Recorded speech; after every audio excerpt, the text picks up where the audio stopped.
로마서 1장 8절부터 17절의 말씀을 가지고 로마서 시간 두 번째 복음에 미치다라는 제목 가지고 말씀의 은혜를 나누려고 합니다.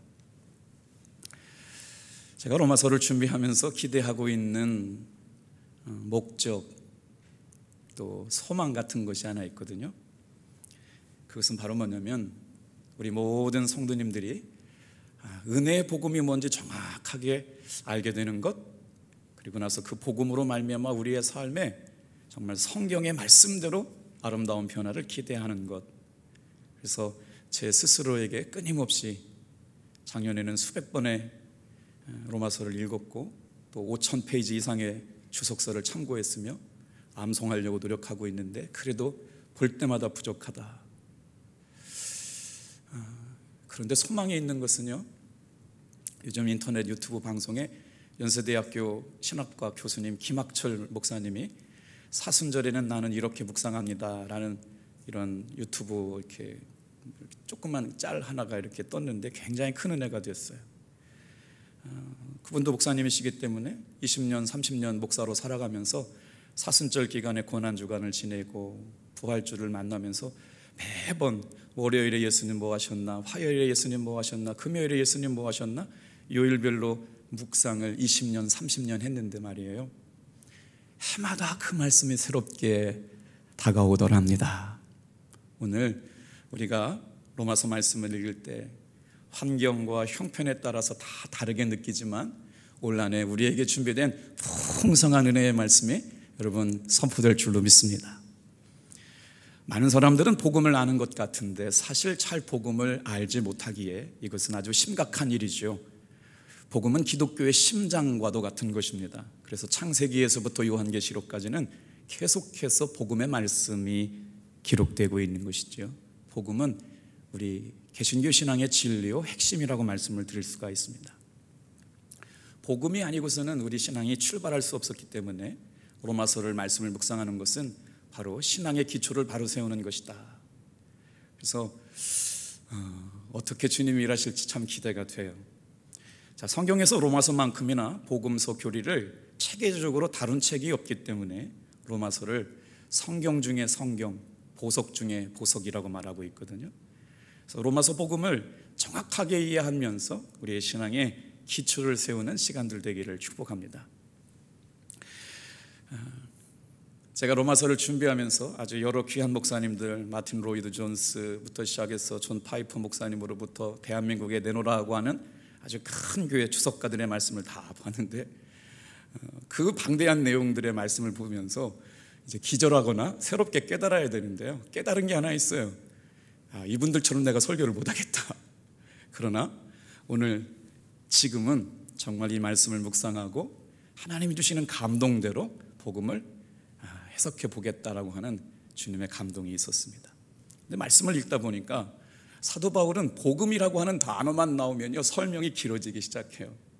얼마나 복음에 충실했는지 사도 바울이 로마서를 쓰거나 다른 이야기들을 할 때 보면 복음이라고 하는 걸 설명하려 보면 그 심정이 느껴지는 거 있죠. 그 열정이 느껴지는 게 있죠. 그래서 오늘도 제 마음속에 정말 기쁘거든요. 제가 호렙산 기도해야 한다고 거의 제가 다른 걸 할 시간이 없어요. 아침에 호렙산 원고 준비하고 오후에 저녁 로마서 준비하고, 그런데 그 시간이 저에게는 얼마나 기쁜지 말이에요. 그러니까 느껴지더라고요. 사도 바울이 복음이라고 하는 단어를 새길 동안에 얼마나 기뻐하며 그의 열정과 감격이 느껴지게 되죠. 감히 사도는 바랍니다. 그래서 나는 복음에 미쳤다. 오늘 제 말씀이 말이에요, 이걸 어떻게 해석해서 제가 아름다울 밑자를 썼어요. 이렇게 헷가닥했다는 게 아니고요, 복음 안에서 아름답게 미쳤다는 거예요. 와, 정말 사도 바울이 쓴 이 로마서를 지난번에는 1장 1절부터 7절까지는 서론에 대한 말씀인데 사실은 왔다 갔다 하게 될 거예요. 오늘 단 한 단어에 집중하지 않으면 로마서를 읽을 수 없는 책입니다. 그러니까 로마서를 읽는 사람들이 어떻게 읽어야 되냐면요, 로마서는 그렇게 한 장, 두 장, 10장 이렇게 읽지 못하는 성경책이라는 거예요. 로마서는 한 단어 한 단어 한 단어를 주의 깊게 읽어야 하는 책이라고 하는 것이죠. 그래서 오늘은 8절부터 17절까지 말씀을 5가지 질문과 대답을 통해 가지고 어떻게 보면 좀 쉽게, 어떻게 보면 우리에게 본질적인 질문을 가지고 묻고 대답하는 형식으로 말씀을 묵상해 보려고 합니다. 다 같이 한번 따라해 주실래요? 관계는 복음이 흘러가는 통로입니다. 그러니까 구원의 간격이 어떻게 흘러갔느냐? 사람과 사람과의 관계를 통해서 흘러갔다는 거예요. 우리 사랑하는 성도 여러분이 5월 29일 날 VIP 축제를 위해서 543명을 태신자를 작정해 주셨거든요. 근데 그것만도 정말 대단한 감격이 있어요. 유치부 어린이들부터 유초등부 어린이들, 우리 선생님들, 중고등부 청년들, 그리고 작년부에 이르기까지 정말 모든 성도님들이 5명의 태신자를 마음에 품고 이름 불러가며 기도하고 계시는데, 이번 주는 뭐 하는 주간이에요? 행복 이미지를 전하고 말씀을 전송하면서 관계를 이어가는 시간이거든요. 근데 제가 말씀을 준비하면서 그런 생각이 들어요.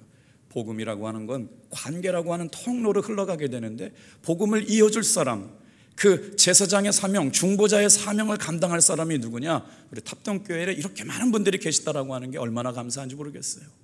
여러분, 마음을 쏟고 이름 불러가며 기도해 주시기를 주님의 이름으로 부탁합니다. 기대가 되잖아요. 과연 몇 명이나 오게 될까? 저도 사실은 기대가 돼요. 그래서 사도행전 1장 말씀을 좀 살펴보면 사도 바울의 관심은 지금 어디에 있느냐? 복음이신 예수 그리스도의 관심에 있어요.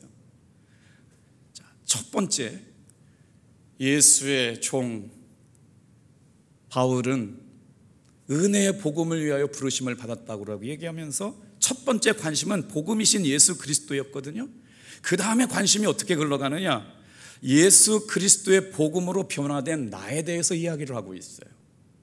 잘 따라와 보세요. 그리고 나서 그의 관심은 누구에게로 향하느냐? 만나본 적도 없고 가본 적도 없는 로마에 있는 성도들에 대한 관심으로 옮겨져 가고 있습니다. 이렇게 구원의 흐름은 구원에 감격한 사람들로 인하여 사람에게서 다른 사람에게로 흘러가는, 구원의 간격은 관계를 통해서 흘러가게 된다라고 하는 것이죠. 그래서 첫 번째 질문 다 같이 한번 따라할까요? 오늘 나는 사람으로 인하여 감사가 있는가? 자, 볼게요. 관계가 복음이 흘러가는 통로라고 말했는데, 나로부터 흘러가는 복음이 되려고 하면 예수 그리스도에 대한 관심 안에서 뭐가 있어야 되냐면, 예수 그리스도의 복음으로 말미암아 변화된 내가 되는 것. 그런데 그 변화된 뇌가 되고 나니까 어떻게 돼요? 관계를 통해서 다른 사람에게 흘러갈 수밖에 없다. 사도 바울은 지금 복음에 미쳐 있기 때문에 가본 적도 없는데 로마를 통해 가지고 그때 당시에 땅끝이라고 생각했던 곳 어디로 가기로 했느냐? 스페인을 가기를 원했어요. 그래서 로마가 선교 전초기지예요. 땅끝이라고 생각했던 곳이 어디였냐면 서바나였거든요. 서바나에 가면 주님이 오실 거라고, 종말이 올 거라고 생각을 했기 때문에 서바나, 스페인을 복음으로 전도하기 위해서 선교의 정착 기착지원, 뭐라고 할까, 선교의 허브가 될 수 있는 곳이 어디라고 봤냐면 로마라고 봤어요. 그래서 로마에 가서 복음을 전하기를 그렇게 사모했거든요. 그런데 이게 웬일이에요? 자, 볼게요. 오늘 나는 사람으로 인한 감사가 있는가? 여러분 보세요. 복음이 관계를 통해서 흘러가게 될 때 사도 바울은 먼저 관계를 통하여 사람에 대한 감사를 하고 있다는 것이죠. 복음으로 변화된 나로부터 다른 사람을 향한 감사로 이어지고 있어요. 몇 절일까요? 8절 같이 읽을게요. 시작. 먼저 내가 예수 그리스도로 말미암아 너희 모든 사람에 관하여 내 하나님께 감사함은 너희 믿음이 온 세상에 전파됨이라. 로마 교회는 사도 바울이 세운 교회가 아니었죠. 만나본 적도 없는 사람들이었어요. 대부분의 성도들은 사도 바울에 대해서 만난 적도 없고 설교를 들은 적도 없는 사람인데도 불구하고 사도 바울이 로마에 있는 성도들을 생각하면서 하나님께 감사한다고 말하는 것은 무엇이었을까요? 사도 바울이, 여러분, 예수 믿는 사람들을 잡아 죽이던 사람이었습니다. 감옥에 쳐넣는 사람이었습니다. 누구보다도 유대교에 열심히 특별했던 사람인데 말이에요. 다메섹 도상에서 복음으로 말미암아 감격적으로 예수를 만나고 나니까 저도 이런 생각이 들어요. 우리 장로님 어떻게 예수 믿게 되었지? 우리 목사님 어떻게 예수 믿게 되었지? 우리 장로님들 어떻게 예수 믿게 됐지? 저 어떤 사람이 예수 믿는다고 그러면 그 인생의 스토리, 그의 과거와 현재와 미래가 막 궁금해져 가는 거예요. 우리 권사님 우리 교회 어떻게 오셨을까? 사도 바울이 자신이 다메섹 성에서 예수 믿는 사람들을 잡아 죽이려 가던 그때에 복음으로 말미암아 예수를 만난 감격 때문에 로마에 예수 믿는 사람들이 있다라고 하는 것들이 얼마나 기대가 되고 감격스러웠을까. 그래서 로마에서 바울이 전한 복음이 여러분 기대가 되고 있다라고 하는 것이죠. 우리 지난 시간에 사도 바울이 전한 복음의 내용을 알아야 되거든요. 우리 2절, 3절, 4절 복습하는 의미로 사도 바울이 전한 복음이 우리에게 어떤 의미로 다가와야 되는지 오늘 17절, 16절, 17절, 18절로 연결하고 이제 마치려고 그래요. 먼저 사도 바울이 전했던 복음의 내용을 다시 한번 읽어보겠습니다. 다시 시작. 이 복음은 하나님이 선지자들을 통하여 그의 아들에 관하여 성경에 미리 약속하신 것이라. 그의 아들에 관하여 말하면 육신으로는 다윗의 혈통에서 나셨고 성결의 영으로는 죽은 자들 가운데서 부활하사 능력으로 하나님의 아들로 선포되셨으니 곧 우리 주 예수 그리스도시니라. 그러니까 뭐라고 그러냐면 신앙생활을 내가 지금 잘 하고 있나? 성결의 영으로 죽은 자들 가운데서 살아나셔서 부활의 능력으로 하나님의 아들로 선포되신 예수님이 내 삶의 주인이 되었다? 이것에 초점 맞춰져 있는 것이죠. 그러니까 사도 바울은 이 은혜를 경험했어요. 복음의 맛을 알아버렸어요. 그러니 로마에 있는 만나지도 못하고 보지도 못했던 성도들이 예수를 믿고 교회를 형성하고 있다라고 하는 것을 감격스러워할 수밖에 없었다는 것이죠. 그러면서 복음의 관계를 통해 흘러가기를 통해 기대하고 있었던 것. 여러분, 사도 바울은 복음에 눈뜬 다음에 사람이 중요하다는 것을 알고 신앙생활하고 있는 것을 배우게 됩니다. 그래서 자신은 끊임없이 복음의 관계를 흘려보내는 통로가 돼서 자신을 뭐라고 그러냐? 예수 그리스도의 종, 예수 그리스도의 사도로 부름받은 나 바울, 자기를 끊임없이 예수 그리스도의 종이라고 설명하고 있어요. 은혜 가운데 살았던 사도 바울의 고백, 빌립보서 4장 1절 말씀 좀 볼까요? 자, 시작. 그러므로 나의 사랑하고 사모하는 형제들, 나의 기쁨이요 면류관인 사랑하는 자들아, 이와 같이 주 안에 서라. 사도 바울의 기대는 자기가 인격적으로 예수님을 만나고 정말 감격적으로 예수님을 만나고 복음의 맛을 알았어요. 복음에 감격하였어요. 그리고 나서 예수 믿게 된 사람들을 만나는 그 기대와 감동을 가지고 살아가게 되는데, 모든 사랑하고 사모하는 형제들, 나의 기쁨이요 나의 면류관인 사랑하는 자들.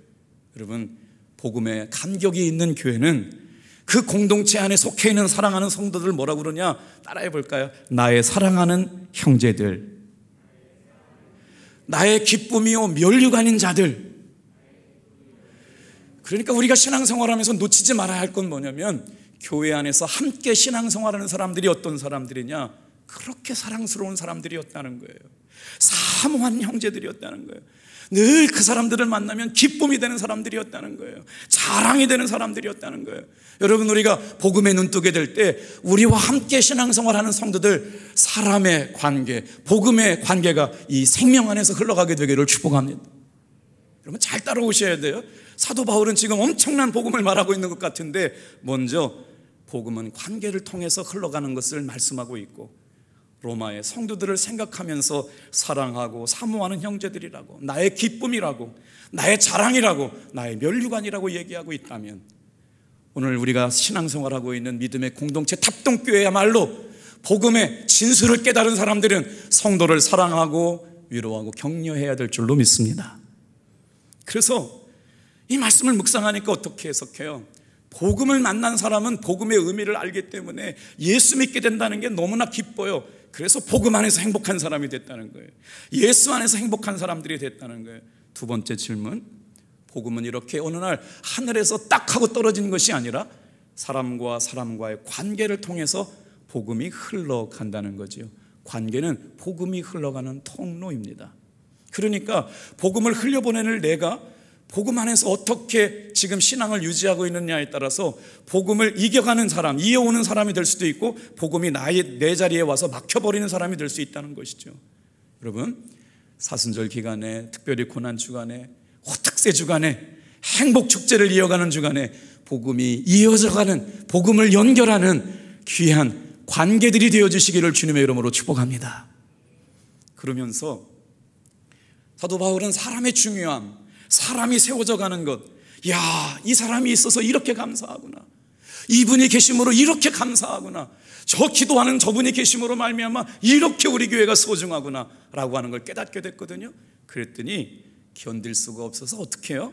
복음이 흘러가면 따라해 봅시다. 칭찬과 격려가 일어납니다. 여러분, 지금 사도 바울이 엄청난 복음을 전하고 있는데 복음은 관계를 통해서 흘러간다는 거예요. 복음이 생명력이 있는 사람들은 그 생명력이 흘러갈 때 어떻게 사람을 살리느냐? 칭찬과 격려를 통해서 흘러간다는 거예요. 다시 한번 8절 읽어볼게요. 시작. 먼저 내가 예수 그리스도로 말미암아 너희 모든 사람에 관하여 내 하나님께 감사함은 너희 믿음이 온 세상에 전파됨이로다. 로마서는 다른 어떤 책보다 기독교 교리를 체계적으로 다룬 성경이거든요. 그런데 사도 바울은 지금 만난 적도 없고 본 적도 없는 성도들을 생각하면서 뭐라고 그러냐? 그 성도들, 로마 교회 성도들의 장점을 찾아내고 칭찬하고 있어요. 그 장점을 찾아내고 격려하고 있는 말씀으로 로마서를 쓰고 있습니다. 그러니까 우리가 로마서를 읽으면서 미처 생각하지 못했거나 우리 너무 로마서를 어렵게 배웠어요. 이게 종의 의미가 뭐예요? 이게 의의 뭐예요? 율법이 뭐예요? 구원. 저도 그렇게 설교를 좀 하려고 했다가 주님께서 주시는 감동 따라 순종해 보는 거예요. 다시 보니까 말이에요, 로마서에 사도 바울은 지금 사람을 통해서 관계가 흘러가는 걸 깨닫고 있거든요.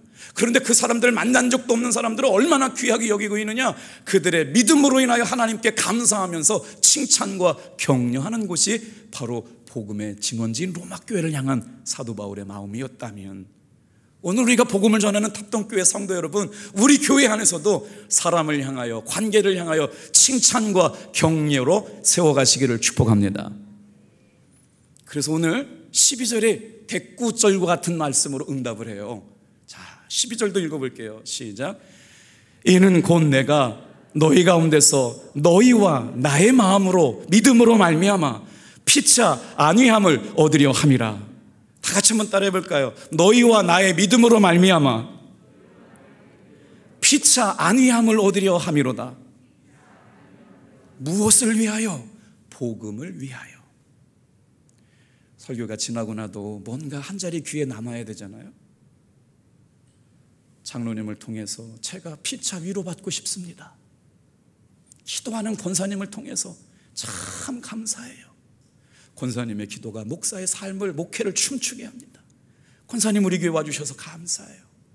복음을 위하여 권사님과 손잡고 믿음 생활 해보고 싶습니다.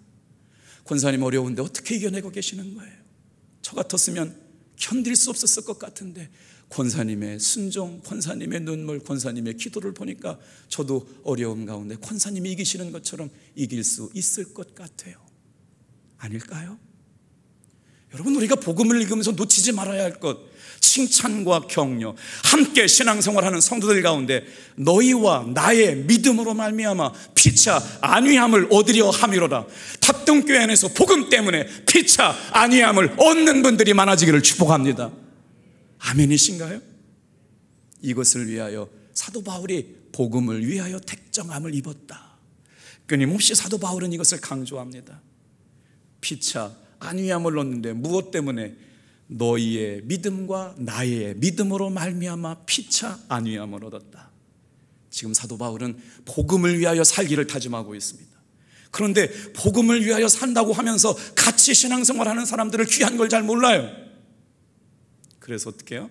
사도 바울은 로마의 성도들을 향하여 서로 용기 주고 격려하고 더불어 위로받고 싶은 마음이래요. 영어 성경에는요 재미나게 써 있어요. To be encouraged together라고 써 있거든요. 서로 격려하는 거예요. 교회에서 신앙생활하는 여러분, 여러분의 기도, 여러분의 믿음, 목사의 믿음, 목사의 기도 통해서 서로 위로하고 서로 격려하는 것이 정말 복음 안에 있는 교회인 줄로 믿습니다. 고신일 목사님이 쓰신 책 명품 크리스천이라고 하는 책을 선물 받았거든요. 웨슬리 펠로우 컨퍼런스라고 하는 세미나에 강사로 오셔서 선배님이시라고 감사하다고 기독교회 담임이시고 감독이셨더니 사인해가지고 책을 한 거 주셨는데 첫 책에 이런 내용이 나와요. 왜? 교회에서 격려하다, 피차 복음을 위하여 안위함을 얻다, 이게 왜 필요하느냐? 저 책에 격려하다는 단어를 이렇게 펼쳐주는 장이 있거든요. 명품 크리스찬이 되고 싶으면 격려해야 한다는 내용이에요. 그러면서 탈옥수 신창원 씨 이야기를 하거든요. 그의 말을 인용해서 이렇게 적어놨습니다.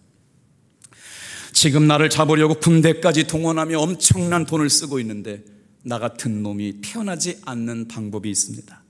초등학교 때 선생님이 넌 착한 놈이다 말하고 머리 한 번만 쓰다듬어 주셨다면 내가 오늘 여기까지 오지 않게 되었을 텐데, 5학년 때 담임 선생님이 이 새끼야 돈 안 가져왔으면 뭐하러 학교 와, 빨리 꺼져 라고 이 소리를 들었을 때 그때부터 내 마음속에 악마가 자라고 있었다. 여러분, 저희도 그랬던 것 같아요. 저도 중학교 수학 시간만 되면 기억이, 월요일부터 정말 주일 예배 끝나고 다음날 월요일날 학교 가면 5번, 15번, 25번, 35번, 45번 나와 풀어. 그랬죠. 그리고 나서 월요일날 시작하는데 말이에요, 그거 아침부터 맞고 시작하는 거예요. 그럼 화요일날 또 들어오고 수학 많이 들었잖아요. 그럼 금요일날 또 들어오면, 저도 중학교 다닐 때부터 수학도 어렵기도 어려운데 그냥 5번, 25번, 35번, 45번 맞은 것 같아요. 수학을 좀 못했어요. 제가 영어는 잘했고 국어는 잘했는데. 그래야 참 그래요. 뭐 수학 선생님이 뭐 그랬겠어요. 시대적인 배경이 그랬겠죠. 그런데 말이에요, 오늘 칭찬과 격려가 얼마나 목말랐다면 명품 크리스천이라고 하는 그 탈옥소 신창원이가 선생님들이 한 번만 머리 쓰다듬어주고 너는 괜찮은 사람이라고 인정해줬다면 자기는 이런 자리에 오지 않게 되었다라고 얘기합니다. 사랑하는 성도 여러분, 복음이 흘러가는 통로, 저 여러분들이 교회 안에서 칭찬과 격려를 힘써 할 수 있는 복음의 눈뜬 성도들 되기를 주님의 이름으로 축복합니다. 저도 이렇게 지금은 코로나 때문에 부흥회를 못 가봤지만 1년에 한 번, 2년에 한 번씩 부흥회를 나가게 보면요, 그 교회 가보면 첫 시간 찬양하는 모습만 보면 이번 하나님께서 어떻게 역사하실 것이다, 어떤 은혜를 주실 건가 느낌이 오거든요. 아마 목회를 오래 하신 목사님들은 다 아실 거예요. 이번에도 춘천중앙교회 감독님 재적 인원이 10,000명이고 출석 인원이 5,000명 넘는 큰 교회를 담임하시고, 감리교 신학대학교 이사장님을 하시고, 우리 감리교회 목회자 세습 방지법을 통과시켜가지고 자기 아들은 유학까지 갔다 온 아주 유수한 자원인데도 불구하고 미국으로 쫓아버렸어요. 세습 방지법 통과시켜놓고 자기 아들은 큰 교회 보냈다는 얘기 듣기 싫어가지고요. 어떻게 보면 오늘을 살아가고 있는 감리교 목사님들의 표상이 되는 큰 어른이셨죠. 그분이 가시면서 우리 교회 오시고 나서, 김 목사, 탑동교회 분위기 좋아, 부흥될 거야, 할렐루야, 왜 이렇게 아멘이 없으세요? 아니, 제가 한 얘기가 아니고 어른이 그렇게 하셨다니 그냥 믿으셔요. 어색하지 말고. 자, 부흥하는 교회의 공통점은 여러분, 대부분의 교회가 찬양이 뜨겁게 살아있다는 겁니다. 그리고 부흥하는 교회의 대부분의 특징은 성도 간에 칭찬이 많다는 겁니다. 그리고 나서 교회에 젊은이들이 많다는 건데요, 요즘 교회를 떠나는 청년들이 누구를 보고 교회를 떠나나요? 앞에서는 칭찬하지만 뒤로 돌아서 서로 깎아내리고 비방하고 욕하는 어른 성도들의 모습을 보면서 표리부동한 신앙의 모습을 보고 교회를 떠난답니다. 얼마나 무서운 얘기예요. 저분들은 말과 신앙의 삶이 달라. 그리고 나서 교회 청년들이 떠난대요.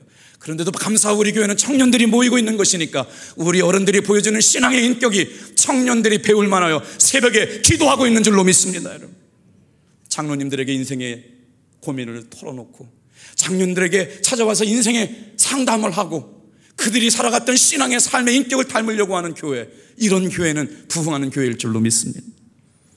서로 깎아내리고 불평하고 원망하며 건강하지 못한 교회는 겉다르고 속히 다른 어른들의 말과 행동 때문에 상처받고 떠납니다.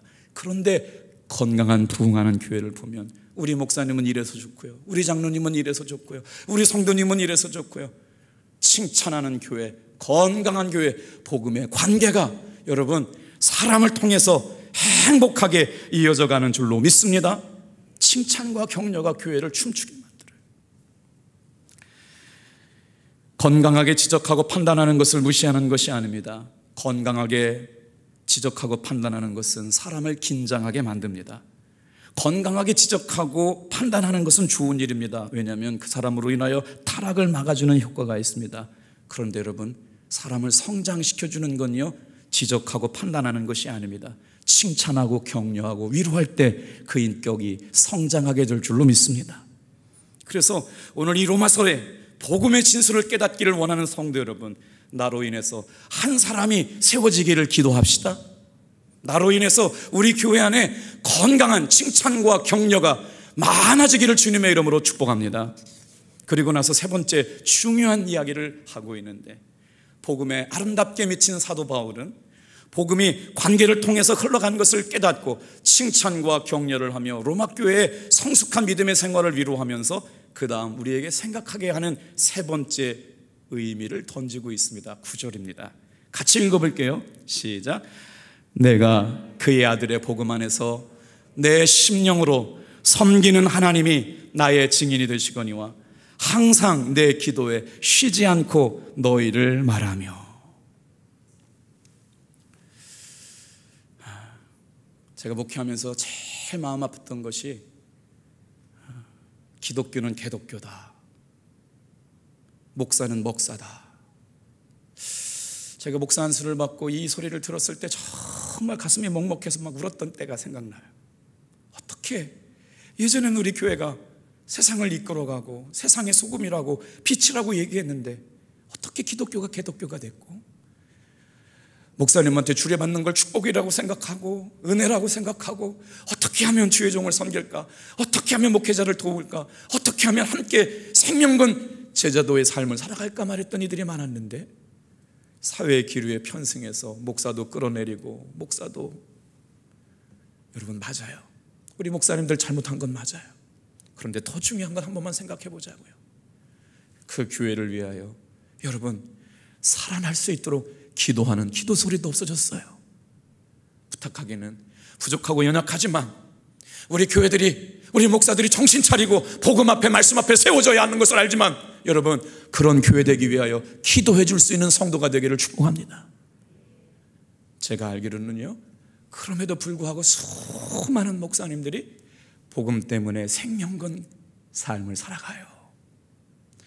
강원도에 대학원, 감리교 현신, 협성, 목원 대학원을 졸업하고 20만 원, 30만 원 받아가면서 복음을 전하겠다고 자신의 청춘과 인생을 바친 감리교 목사님들이, 수많은 목사님들이 오늘도 주님 앞에 순종하고 주의 길을 가는 줄 믿으시길 바랍니다. 그래요. 그렇기 때문에 오늘 저와 여러분들에게 이 복된 소식이 증거되는 삶을 통하여 얼마나 감격스러울까. 윌로 크릭 커뮤니티 처치라고 하는 교회에 아주 큰 영향력을 행사하는 빌 하이벨스라고 하는 목사님이 예수를 전염시킨 사람들이라고 하는 책에 이런 내용을 썼어요. 자신이 전도하는 이유는 많은 믿지 않는 사람들이 주님께 돌아오는 것을 생각하기 때문이다.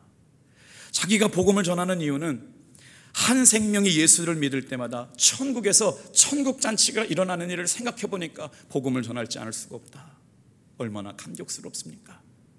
생명을 사는 일은 이렇게 귀하기 때문에 중보기도 하는 일, 그 일을 위하여 끊임없이 항상 내 기도에 너희를 위하여 쉬지 않고 기도를 말하며, 성도들이 여러분 누군가의 이름을 불러가면서 기도할 때, 누군가의 이름을 불러가면서 쉬지 않고 그 영혼을 위하여 기도할 때, 여러분 그 영혼이 구원받게 될 줄로 믿습니다. 서울 양화진 외국인 선교사 묘원에 가면 루비 캔드릭이라고 하는 선교사의 묘가 있거든요. 우리 남 목사님 설교하실 때 한번 소개시켜 드리셨죠. 1907년 급성 맹장염으로 대한민국에 복음을 전하기 위해 가지고요 선교사로 왔는데, 저렇게 아름답고 미모의 여성 25살 선교사님이 급성 맹장염으로, 지금이야 뭐 그런 병 갖고 돌아가실 수 없었겠지만 25살의 꽃다운 나이에 조선 땅에 묻힌 여선교사입니다. 죽음을 앞두고 자기를 파송했던 텍사스 청년 선교단체에다가 이런 편지를 보냈어요. 만일 내가 죽으면 텍사스 청년들에게 10명씩, 20명씩, 50명씩 아침 저녁으로 조선에 오라고 말해 주십시오. 만약 내가 줄 수 있는 1000개의 생명이 있다면 나는 1000개의 생명을 모두 조선을 위해 바치겠습니다. 그 다음 그녀가 부모님께 보낸 마지막 편지입니다. 이곳은 참 아름다운 곳입니다. 모두 하나님을 닮은 사람들 같아요. 선한 마음과 복음에 대한 열정으로 보아 조선은 아마 몇십 년이 지나면 주님의 사랑이 넘치는 곳으로 변하게 될 것입니다. 그러나 탄압이 점점 심해지고 있어요. 선교본부에서는 다들 철수하라고 했지만 대부분의 선교사는 자신들이 전도한 조선인들과 아직까지 숨어서 예배를 드리고 있습니다. 오늘은 유난히도 집에 가고 싶네요. 저는 저의 심장을 조선에 묻겠습니다. 바로 이것은 조선에 대한 제 열정이 아니라 하나님께서 저에게 주신 하나님의 마음입니다. 그리고 아빠, 엄마 사랑해요 라고 죽으셨대요. 사랑하는 성도 여러분, 우리가 한 영혼을 향하여 복음의 감격이 오롯이 새겨지고 한 영혼을 이겨오는 일에 저와 여러분의 아름다운 미치는 역사가 일어나기를 축복합니다. 사도 바울이 지금 구구절절하게 지금 얘기하고 있는 거예요. 그리고 나서 중보기도를 통하여 기도하는 것을 통해서 얼마나 로마 교회가 견고하게 세워져 갈 것을 기대하고 있느냐. 그래서 네 번째 질문하고 있는 겁니다. 다 같이 한번 따라해 보실까요? 나로 인하여 복음이 견고해지고 있는가? 우리가 왜 성도들을 위하여 기도하고 자녀들을 위하여 기도하고 속회원들을 위하여 기도해야 할까요? 그 공동체를 보면 중보기도하면서 견고하게 세워지고 있는 사도 바울의 마음을 알 수가 있어요. 11절 같이 한번 읽어볼게요. 같이 읽어요. 시작. 내가 너희 보기를 간절히 원하는 것은 어떠한 신령한 은사를 너희에게 나누어 주어 너희를 견고하게 하려 함이니. 여러분, 이 말씀을 어떤 신령한 은사를 너희에게 나누어 주어, 예배 시간에 어떤 역사가 일어나느냐? 여러분, 임파테이션이 일어납니다. 안 듣던 단어라 놀라셨어요. 뭐냐면요, 사도 바울은 지금 로마 교회 성도들에게 임파테이션을 주려고 했던 거예요. 임파테이션이 뭐냐면 어떤 신령한 은사를 너희에게 나누어 주다. 영어 표현에 보면 임파테이션이라고 되어 있어요. 그 임파테이션이 어떤 능력일까요? 복음의 능력입니다. 복음의 감격이에요. 복음이면 다 돼요. 완전히 충분한 것이었어요. 복음 안에는 부족함이 없어요. 복음은 삶을 변화시켜요. 복음은 기뻐요. 삶에 묶인 걸 풀어줘요. 그래서 복음 안에서 너희에게 어떠한 신령한 은사를 너희에게 부어주겠다, 나누어주겠다, 임파테이션 하겠다는 거예요. 오늘 사랑하는 성도 여러분, 예배 시간마다 강단에서 복음의 능력이, 권세가 임파테이션 되고 강단에서 흘러가는 이 복음의 생명력이 우리 모든 성도와 가정과 일터로 흘러가게 되기를 축복합니다. 어떤 신령한 은사를 너희에게 나눠주어, 다 같이 한번 따라합시다. 너희로 견고하게 하려 함이니. 어떤 마음이 담겨져 있을까요? 위로하고 싶은 마음이 담겨져 있었을 것 같아요. 여러분, 성령은 변화의 영이거든요. 한번 생각해 보세요. 로마 사람들이 사도 바울의 사도직에 대해서 의심이 됐어요. 야, 저 사람 말이야, 예수 믿는 사람 잡아도 죽이던 사람이고 유대교에 열심히 특심한 사람이라는데 언제부터 예수 믿었다고 저렇게 열심인 거냐? 저거 사도 맞아? 의심하는 일들이 계속 사도 바울로 인하여 사도권에 대해서 자기를 변명하는 이야기들이 등장하게 되잖아요. 그러니 사도 바울이 나는 정말 변했어요. 정말 예수님을 만났다니까요. 저는 오늘도 예수님의 십자가를 지고 예수님 때문에 살아가는 사람이 되었습니다. 끊임없이 자기를 설명해야 되니까 위로하고 싶은 마음, 신령한 은사를 나누어 주고 싶은 마음, 견고하게 세워주고 싶은 마음 없었겠을까요? 그래서 너희를 견고하게 하다라는 마음에 숨겨진 수식어가 있어요. 빚진 마음이 있다고요. 오늘 이 단어가 굉장히 성경학자들부터 연구가 많이 된 문장이에요. 그냥 이렇게 11절 쉽게 하지만, 아니 사도 바울이 가본 적도 없는 로마 사람들에게 빚진 게 뭐냐고요. 한번 생각해 보세요. 우리가 지금 예수 믿으라고 전도하려고 한 사람에게 빚진 심정 가지고 복음을 전하는 이유가 뭐예요? 그러니까 그 사람들한테 무슨 손해보는 일을 한 것도 아닌데 왜 빚진 심정 가지고 그들에게 복음을 전하느냐? 사도 바울이 말하는 거예요. 그들이 하나님의 복음의 능력으로 견고하여지게 하시려고. 믿음으로 신앙생활하는 성도들을 통해서 목사가 견고해져요. 들으셨겠지만 한 번 더 들어보세요. 우리 성도님 가운데 이제 더 이상 항암 치료를 위하여 약을 쓸 수가 없으시다는 분이 계시죠. 그런데도 불구하고요, 주일날마다 교회를 예배를 나오세요. 그리고 예배가 끝나고 나면 목양실에 오시죠. 제가 어쩔 줄 모르겠어요. 진짜 하나님의 능력으로 깨끗하게 낫게 하실 줄을 믿고 기도하지만 이제 더 이상 인간적으로 쓸 수 없는 상황이 도달했어요. 그리고 나서 간절하게 기도했어요. 그랬더니 이분이 말이요, 뜻밖의 말씀을 하는 거예요. 고개를 들으면서, 목사님 저 행복합니다. 목사님 저 행복합니다. 이야, 진짜 이분 복음에 눈 떴구나. 지난번에 기도할 때는 목사님 저 천국 갈 준비 됐어요. 근데 이번 주에는요, 목사님 저 행복합니다. 오늘 내가 너희를 보기를 간절히 원하는 것은 어떠한 신령한 은사를 너희에게 나누어 주어 너희를 견고하게 하려 함이니. 사랑하는 성도 여러분, 우리가 전하는 복음이 누구에겐가 하나님의 능력이 임하고 하나님의 위로가 임하고 하나님의 사랑이 임해져서 그 시절을 이겨낼 수 있는 견고함이 흘러가는 통로가 되길 축복합니다. 무엇 가지고 오늘을 이겨내요? 무엇 가지고 그 심령을 견고하게 만들어요? 복음의 생명력이 그를 견고하게 하실 줄로 믿습니다. 이 말씀을 묵상하다가 사도 바울이 무엇에 빚졌다라고 생각했을까? 그러면서 생각나는 단어가 있어요. 복음의 진실함. 사도 바울에게 있어서 정말 복음의 진실함을 가지고 살아가고 있었구나.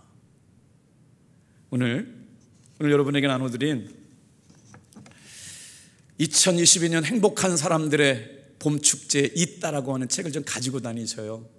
거기에 보면 이제 셋째 주 미션이 나오거든요. 거기에 이런 단어로 시작됩니다. 진실함은 통합니다. 오늘 이 말씀에 사도 바울이 로마에 가보지도 못한 성도들이 있다는 감격을 듣고 나서 그들을 위하여 격려하고 칭찬하면서 뭐라고 말하느냐? 그 복음의 빚진 자의 심정이 뭘까? 복음에 대한 진실하며. 저와 여러분들이 신앙생활하면서 이 복음의 진실함에 눈뜨기를 주님의 이름으로 축복합니다. 그러면서 이런 편지를 쓸 수 있게 됐던 자신의 마음을 드러내요. 13절 읽어볼까요? 시작.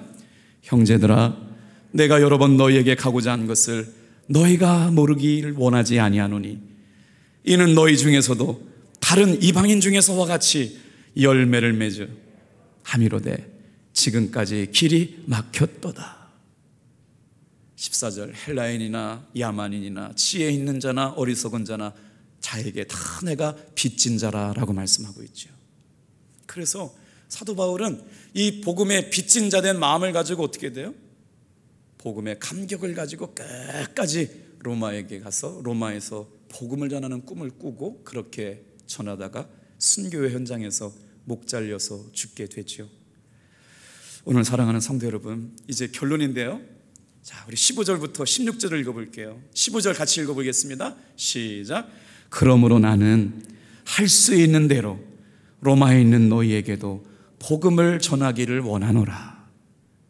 그러니까 이 사도 바울이 빚진 자의 심정 가지고 복음의 신실함을 가지고 복음의 감격을 가지고 로마에 있는 성도들에게 다가가서 복음을 증거하고 싶었거든요. 그래서 끊임없이 스스로에게 다짐했던 거예요. 나를 변화시킨 하나님의 사랑, 나를 구원하셨던 하나님의 사랑, 그 십자가의 능력, 그것을 가지고 온전히 복음에 대한 확신을 가지고 여러분 로마 성도들에게 가기를 원했다고 얘기하고 있는 거죠. 결론이에요. 저와 여러분들이 로마서를 묵상하고 공부하면서 복음에 대한 사도 바울의 확신이 우리에게도 오롯이 새겨지기를 축복합니다. 16절 17절 읽어보겠어요. 시작. 내가 복음을 부끄러워하지 아니하노니 이 복음은 모든 믿는 자에게 구원을 주시는 하나님의 능력이 됨이라. 먼저는 유대인에게요 그리고 헬라인에게로다. 복음에는 하나님의 의가 나타나서 믿음으로 믿음에 이르게 하나니 기록된 바 오직 의인은 믿음으로 말미암아 살리라 함과 같으니라. 아멘. 오직 의인은 믿음으로 말미암아 살리라 함과 같으니라. 그래서 사도 바울이 세 가지를 얘기해요. 나는 복음의 빚진 자입니다. 나는 15절에 복음을 전하길 원합니다. 그리고 이 복음을 전하는 일에 전혀 부끄러움이 없습니다. 그래서 이 복음이라고 하는 단어 안에는 임더 가스펠이라고요, 하나님의 의가 그곳에 들어져 있대요. 하나님은 저와 여러분들에게 오늘 이 시간에 세 가지를 원하신다. 여러분 들어보세요. 하나님은 우리가 의로워지기를 원하십니다. 하나님은 우리에게 의를 제공해 주십니다. 하나님은 오늘 우리가 의롭게 되기를 요구하십니다.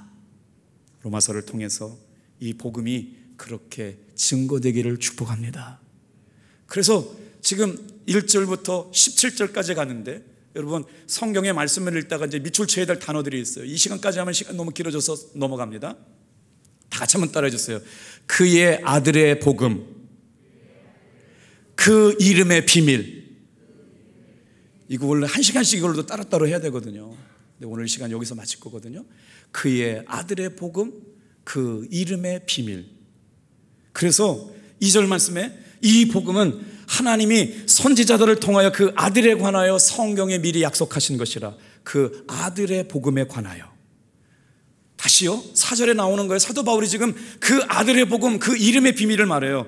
성결의 영으로는 죽은 자들 가운데서 부활하사 능력으로 하나님의 아들로 선포되셨으니, 다 같이 한번 따라합시다. 우리 주 예수 그리스도. 그 이름의 비밀이 뭐예요? 우리 주 예수 그리스도라고 하는 거예요. 9절, 내가 그의 아들의 복음 안에서라고 말하고 있거든요. 우리 주 예수 그리스도가 누굽니까? 죄의 문제를 해결해 주신 분. 우리 주 예수 하나님의 아들이 누굽니까? 살아계신 하나님의 독생자. 그리스도는 누구예요?